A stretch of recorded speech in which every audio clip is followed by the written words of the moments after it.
বিসমিল্লাহির রহমানির রহিম। আল্লাহর নামে শুরু করছি, যিনি আমাদের গর্দানের থেকেও কাছে রয়েছে। আসসালামু আলাইকুম। আয়েশা ইসলামিক নলেজের সুন্দর সুন্দর বন্ধুরা, আমরা আপনাদের সুন্দর সংবর্ধনা জানাচ্ছি। বিশ্বাস আছে আপনারা সবাই ইমানকে মজবুতভাবে শক্তভাবে আগলে রেখেছেন। আজকে আমরা আপনাদের জন্য খুব চমৎকার একটা ঘটনা নিয়ে এসেছি। আজকের ভিডিওতে আমরা আপনাদেরকে দুটো স্বামী স্ত্রীর চমৎকার ঘটনা শোনাবো, কিভাবে ওনারা আল্লাহর উপর ভরসা করেছিলেন আর আল্লাহ কিভাবে ভরসা ও সবরের ফল দিয়েছিলেন। ইমান আর ভরসা রাখার কি ফজিলত দেখেন। ভিডিওটি দেখার আগে বলছি, নতুন বন্ধুরা যারা এসেছে প্লিজ ভিডিওটি লাইক করবেন এবং চ্যানেলটি সাবস্ক্রাইব করবেন আর সাথে বেল আইকনটি প্রেস করবেন। আমাদের নতুন নতুন ভিডিও আসার প্রথমে আপনাদের কাছে পৌঁছে যাবে। আর সুন্দর মতো একটি কমেন্ট করে আমাদের নামটি জানিয়ে যাবেন। একটা সময় ছিল, কোনো একটা শহরে একটা স্বামী আর তার স্ত্রী বসবাস করত। তারা খুবই গরিব ছিল, কিন্তু খুব দিনদার পরহেজগার ছিল। সমস্ত কষ্টতে আল্লাহর শকর আদায় করত আর আল্লাহর যত নিয়ামত পেত সব কিছুতেই যেমনটাই হোক শকর আদায় করত। এমন ভাবে এরকম একটা সময় এসেছে, বাড়িতে কিচ্ছু খাওয়ার ছিল না। স্বামী স্ত্রীকে বলতে লাগলো, 3 দিন হয়ে গেল আমাদের বাড়িতে চুলা পর্যন্ত জ্বলেনি, আর আমাদের কাছে খাওয়ারও কোনো কিছু নাই। এমনটা না হয় যেন আমাদের পাড়া প্রতিবেশী আমাদের এমন হাল দেখে মজা না ওড়ায় আর আমরা ওনাদের নজরে ছোট না হয়ে যাই। তুমি একটা কাজ করো, তুমি চুলাটা সবসময়ের জন্য জ্বালিয়ে রাখো, পাড়া প্রতিবেশী অন্তত কিছু সন্দেহ না যেন হয়। এটা শুনে ওনার নেক স্ত্রী এমনটাই করেছে, চুলাতে আগুন জ্বালিয়ে দিয়েছে আর ফিরে এসে স্বামীর পাশে বসে পড়েছে। চুলাতে আগুন জ্বলতে দেখে প্রতিবেশী আগুন নিতে এসেছে, আর কি দেখছে, আর পুরা চুলাতে রুটিতে ভরা রয়েছে।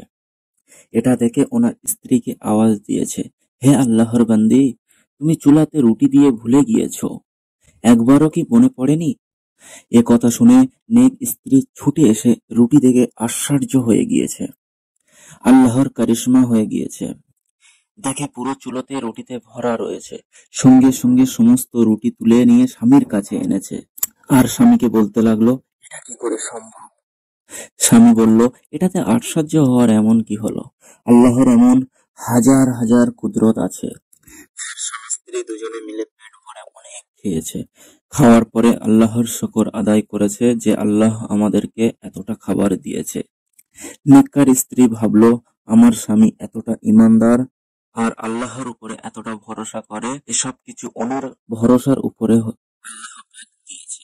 উনি ওনার স্বামীকে বলল, আল্লাহর কাছে দোয়া করো আমাদের এমন কোনো জিনিস দেয় যেন প্রতিদিনের প্রতিনিহত অভাব দূর হয়ে যায় আর আমরা সকাল সন্ধ্যা আল্লাহর ইবাদত করতে থাকবো।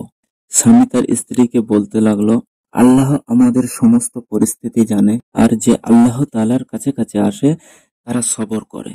কিন্তু স্ত্রী খুব বলার পরেও একদিন এশারের নামাজের পরে দোয়া করেছে, ও আল্লাহ, তুমি আমাদের পরিস্থিতি সব কিছু তো জানো, তোমার সামনে কোনো কথা লুকানো নয়, কিন্তু আমার স্ত্রী আমাকে তোমার কাছে বলতে বলেছে, বারবার বলছে, তাই আমি বাধ্য হয়ে তোমার কাছে বলতে লাগলাম। হে আল্লাহ, তুমি যদি চাও তো আমার ইচ্ছাটা পূরণ করে দাও।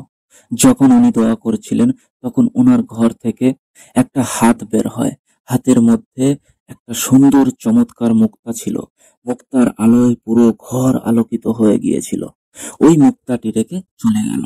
এটা দেখে স্বামী তার নেককার স্ত্রীকে জাগাতে লাগলো, আল্লাহর বান্দি, তাড়াতাড়ি ওঠো, আল্লাহ পাক আমাদের মনের ইচ্ছা পূরণ করে দিয়েছে। এটা শুনে স্ত্রী উঠল, উঠে বলল, তুমি কেন আমাকে জাগিয়েছো? আমি তো একটা সুন্দর স্বপ্ন দেখছিলাম, যেন জান্নাত সমস্ত দিক থেকে সাজানো রয়েছে আর ওখানে একটি সুন্দর বাড়ি রয়েছে যেটা সোনা হিরে মুক্তা দিয়ে বানানো হয়েছে আর এমন সুন্দর ঝলকাচ্ছিল যে সূর্য দেখেও লজ্জা পাচ্ছিল। আমি ওইসব দেখে মুগ্ধ হয়ে হারিয়ে গিয়েছিলাম। তখন জিজ্ঞাসা করলাম, এই আলিশান হিরে মুক্তার ঘরটা কার হবে? আর উত্তর আসলো, এটা তোমাদের স্বামী স্ত্রীর জন্য। এটা শুনে আমার খুশি ধরা যায় না। ফের আমি দেখলাম একটা ঝলকানি মুক্তা আমাদের ঘর থেকে হারিয়ে গেল, আর ঘর অন্ধকার হয়ে গেল। আমি জিজ্ঞাসা করলাম, এটা কি হলো? উত্তরে আসলো, ওই মুক্ত হীরেটা যেটা দিয়ে তোমার ঘর আলোকিত ছিল, ওই হীরে মুক্তা তোমার ইচ্ছার জন্য দুনিয়াতে চলে গেল। তুমি দুনিয়াতে যেমনটাই আরাম চাইবে, ওই রকম ওখানে সবকিছু কমতে থাকবে। এটা শুনে আমি নাজেহাল হয়ে গেলাম। দুনিয়ায় আরামের থেকে আমি স্বপ্নের জগতের খুব আরামদায়ক পরিস্থিতি দেখলাম। কিন্তু তুমি আমাকে জাগিয়ে দিয়েছো কেন? তুমি আল্লাহর কাছে আবার দোয়া চাও যে ওই আলোকিত হীরে মুক্তা যেন আবার ফিরে যাক ওখানে, কেননা দুনিয়ার থেকে ওখানে লাভদায়ক। সঙ্গে সঙ্গে ওনার স্বামী আবার দোয়া করতে লাগলো, হে আল্লাহ, তুমি খুব শক্তিশালী। তুমি আমার স্ত্রীকে জান্নাতের মজা চাখিয়ে দিয়েছো। তুমি আমার স্ত্রীকে আরো কাছে করে নিয়েছো। আমি তোমার এই নিয়ামতের কিভাবে শুকরিয়া আদায় করব? সবে একটা হাত আসলো, এসে ওই রোশনিওয়ালা মুক্তাটি নিয়ে চলে গিয়েছে।